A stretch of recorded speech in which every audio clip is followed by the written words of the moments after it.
अस्सलामु अलैकुम वरहमतुल्लाहि वबरकातुहू। सवाल ये है कि क्या इशा की नमाज़ मुख्तसर पढ़ सकते हैं या नहीं पढ़ सकते।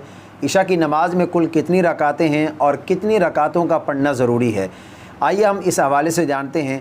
देखें, सबसे पहले तो हम इशा की रकातों के हवाले से जान लेते हैं कि इशा की नमाज़ में कुल कितनी रकातें हैं। तो याद रखिएगा, इशा की नमाज़ में कुल 17 रकातें हैं। 4 रकात सुन्नत गैर मौक़दा और 4 रकात फ़र्ज़, 2 रकात सुन्नत मौक़दा, 2 रकात नफिल, 3 रकात नमाज वितर और 2 रकात नफिल।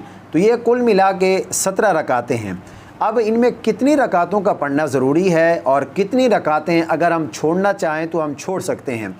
देखें, जो सुन्नत गैर मौक़दा हैं और जो नफिल हैं, यानी जो सबसे पहले 4 रकात सुन्नत गैर मौक़दा हैं और जो नफिल नमाज है, उनको अगर कोई शख्स बग़ैर किसी शरई उज़्र के छोड़ना चाहे तो वो छोड़ सकता है। इसमें कोई हर्ज नहीं है, वो गुनहगार नहीं होगा। लेकिन उनको पढ़ना चाहिए। नवाफिल की पढ़ने की बहुत ज़्यादा फ़जीलत हदीस मुबारक में आई है। आप अलैहिस्सलातु वस्सलाम ने इरशाद फरमाया कि कल क़यामत के दिन अगर किसी शख्स के फ़राइज़ में कोई कमी रह जाएगी तो अल्लाह अज़्ज़ा वजल उसके नवाफिल में से फिर उसके फ़राइज़ की कमी को पूरा फरमाएगा। तो इसकी बहुत ज़्यादा फ़जीलत है। सुन्नत गैर मौक़दा हूँ या नफिल नमाज हो, उनको छोड़ना नहीं चाहिए, उनको भी पढ़ना चाहिए। लेकिन अगर कोई शख्स बग़ैर किसी शरई उज़्र के उनको छोड़ भी देता है तो इस सूरत में कोई हर्ज नहीं है। फिर उसके बाद 4 रकात फ़र्ज़ हैं। फ़र्ज़ तो पढ़ना ज़रूरी है। अगर आप बग़ैर उज़्र के फ़र्ज़ को छोड़ देंगे तो फ़र्ज़ों की क़ज़ा आप पर लाजिम आएगी। तो फ़र्ज़ तो पढ़ना ज़रूरी है। अब उसके बाद फिर 2 रकात सुन्नत मौक़दा जो फ़र्ज़ों के बाद पढ़ी जाती हैं। सुन्नत मौक़दा को बग़ैर किसी शरई उज़्र के छोड़ना ये गुनाह का काम है। अगर कोई शरई उज़्र है तो आप छोड़ सकते हैं, लेकिन बग़ैर किसी शरई उज़्र के सुन्नत मौक़दा को छोड़ना ये गुनाह का काम है।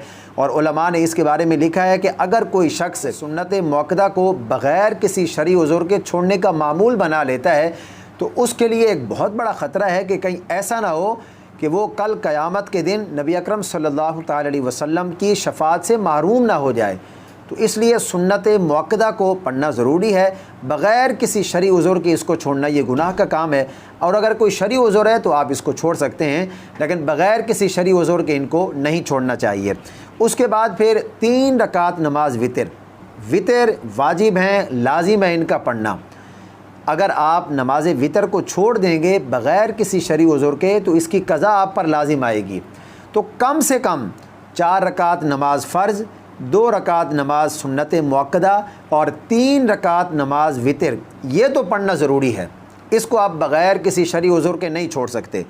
तो ये रकातें तो पढ़ना ज़रूरी है। बाकी इसके अलावा जो सुन्नत गैर मौक़दा हैं या जो नवाफिल हैं उनको भी पढ़ना चाहिए, उनको भी बग़ैर किसी शरई उज़्र के नहीं छोड़ना चाहिए। उनकी बहुत ज़्यादा फ़जीलत है। तो मुझे उम्मीद है कि ये मसला आपकी समझ में आ गया होगा। इस वीडियो को सदका जारिया के तौर पर अपने दोस्तों के साथ ज़्यादा से ज़्यादा शेयर कीजिए। वो इस पर अमल करेंगे तो इसका आपको भी सवाब होगा। मुझे अपनी ख़ास दुआओं में ज़रूर याद रखिए।